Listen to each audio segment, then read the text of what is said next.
অবশেষে এলো সেই ঐতিহাসিক মঙ্গলবার 14ই জুলাই 2026। ঘড়িতে তখন ঠিক দুপুর 3:30। দুদিক থেকে কাটতে কাটতে মাঝখানে বাকি আর মাত্র 1 মিটার পাথর। ওপাশ থেকে ওয়্যারলেসে কথা বলা সহকর্মীদের গলার আওয়াজ এবার পাথরের দেয়াল ভেদ করে স্পষ্ট শোনাও যাচ্ছে। মেশিনের শেষ ধাক্কাটা লাগতেই হুড়মুড় করে ভেঙে পড়ল শত বছরের পুরনো বিন্ধ্য পর্বতের অহংকার। ধুলো উড়িয়ে ওপাশ থেকে ভেসে এলো আলোর রেখা। দীর্ঘ 17 বছর পর 6.5 কিলোমিটারের আপস্ট্রিম আর 5.4 কিলোমিটারের ডাউনস্ট্রিম টানেল একে অপরের সাথে মিলেমিশে এক হয়ে গেল। সুড়ঙ্গের ভেতরে তখন আনন্দের জোয়ার। ধুলোমাখা মুখে শ্রমিকের হাসি আর মেশিনের গায়ে হাত দিয়ে কান্নার সেই মুহূর্ত যেন এক জীবন্ত ইতিহাস। এই প্রজেক্টটি যখন শুরু হয়েছিল তখন যেসব শিশুরা জন্ম নিয়েছিল তারা আজ প্রাপ্তবয়স্ক যুবক। যে শ্রমিকরা প্রথম দিন সুড়ঙ্গের মুখে দাঁড়িয়ে কাজে যোগ দিয়েছিলেন তারা আজ বৃদ্ধ। অনেক সহকর্মী তো এই প্রজেক্টের শেষ আলোটাই দেখে যেতে পারেননি। 17টা বছর কেটে গেছে, মেশিন বদলেছে, ঠিকাদার বদলেছে, সরকারি অফিসারও বদলে গেছে, কিন্তু বদলায়নি মাটির নিচে পাহাড়ের বুক চিরে চলা মানুষের লড়াই।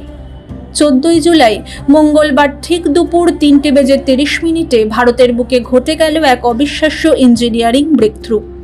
17 বছর ধরে অন্ধকারের লড়াই করার পর অবশেষে পাথরের শেষ দেওয়ালটা ভেঙে ওপাশ থেকে আলো এসে পড়ল।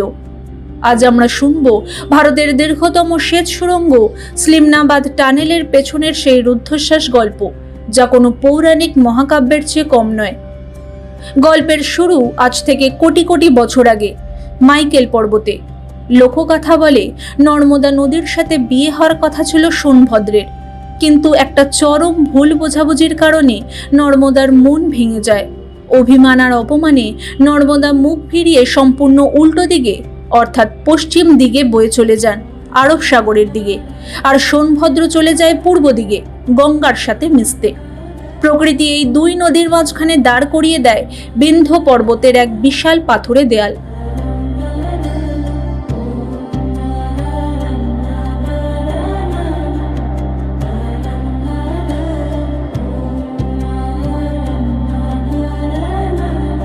শতাব্দীর পর শতাব্দী কেটে গেছে, এক পাহাড় থেকে জন্ম নিয়েও তারা দুজন দুই বিপরীত দিকে বয়ে গেছে।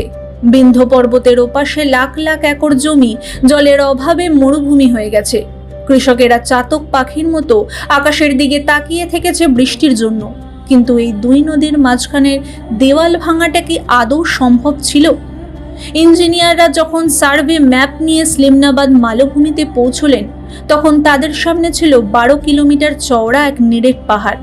ওপর দিয়ে খাল কেটে জল নেওয়া প্রায় ছিল অসম্ভব, কারণ তার জন্য 4 কোটি ঘনমিটার মাটি কাটতে হতো। তাই ইঞ্জিনিয়াররা সিদ্ধান্ত নিলেন তারা পাহাড়ের ওপর দিয়ে নয়, পাহাড়ের পেট চিরে ভেতরে ঢুকবেন। শুরু হলো ভারতের দীর্ঘতম সেচ সুড়ঙ্গ তৈরির কাজ। 12 কিলোমিটার লম্বা এক দানবীয় টানেল। লক্ষ্য একটাই, কোনো পাম্প ছাড়া কেবল গ্র্যাভিটি বা মাধ্যাকর্ষণ শক্তি ব্যবহার করে নর্মদার জলকে বিন্ধ্য পর্বতের ওপারে সোন অববাহিকায় নিয়ে যাওয়া। কিন্তু প্রকৃতিও এত সহজে হার মানেনি। সুড়ঙ্গের ভেতর প্রতি 10 থেকে 15 মিটার অন্তর পাথরের চরিত্র বদলে যাচ্ছিল। কখনো কঠিন মার্বেল ও লাইমস্টোন, তো কখনো নরম কাদামাটি। তার ওপর শুরু হলো ভূগর্ভস্থ জলের ভয়ঙ্কর বন্যা। প্রতি মিনিটে 18,000 থেকে 25,000 লিটার জল সুড়ঙ্গে ঢুকতে শুরু করলো। ওপর থেকে পাথর ভেঙে পড়া, বিষাক্ত কার্বন ডাই অক্সাইড গ্যাস নির্গমন, আর একের পর এক টানেল বোরিং মেশিনের কাটার হেড ভেঙে যাওয়া, সব মিলিয়ে সুড়ঙ্গের ভেতর দিন রাতের তফাৎ মুছে গিয়েছিল। শ্রমিকদের জন্য আকাশের মুখ দেখার একমাত্র উপায় ছিল শিফটের শেষে সুড়ঙ্গ থেকে বের হওয়া। পৌরাণিক গল্পে নর্মদা আর সোনভদ্রের মিলন হয়নি ঠিকই, কিন্তু মানুষের জেদ আর ইঞ্জিনিয়ারিং এর হাত ধরে আজ নর্মদার জল পৌঁছে যাচ্ছে সোন অববাহিকার তৃষ্ণার্ত জমিতে। এই বার্গি ডাইভারশন প্রজেক্টের মাধ্যমে জবলপুর, কাটনি, মাইহার, সাতনা, রেওয়া এবং পান্না জেলার প্রায় 1450টি গ্রামের ভাগ্য বদলে যেতে চলেছে। প্রায় 2,45,000 হেক্টর জমি এই সুড়ঙ্গের জলের মাধ্যমে সেচের সুবিধা পাবে। কাজ কিন্তু শেষ হয়নি। 2026 সালের মার্চ মাসের মধ্যে 44,160 হেক্টর জমিতে জল পৌঁছানোর ক্ষমতা তৈরি হয়েছে।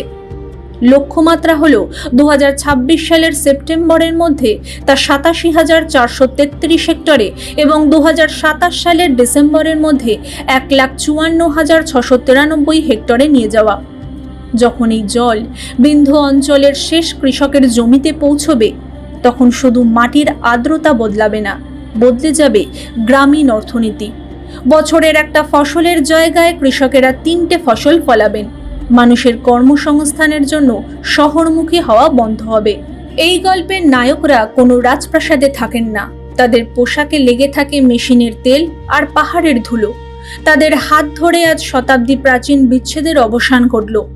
মাটির নিচে মানুষের মেধার এই অবিশ্বাস্য জয় কিন্তু শুধু বিন্ধ্য পর্বতের বুকেই সীমাবদ্ধ নেই।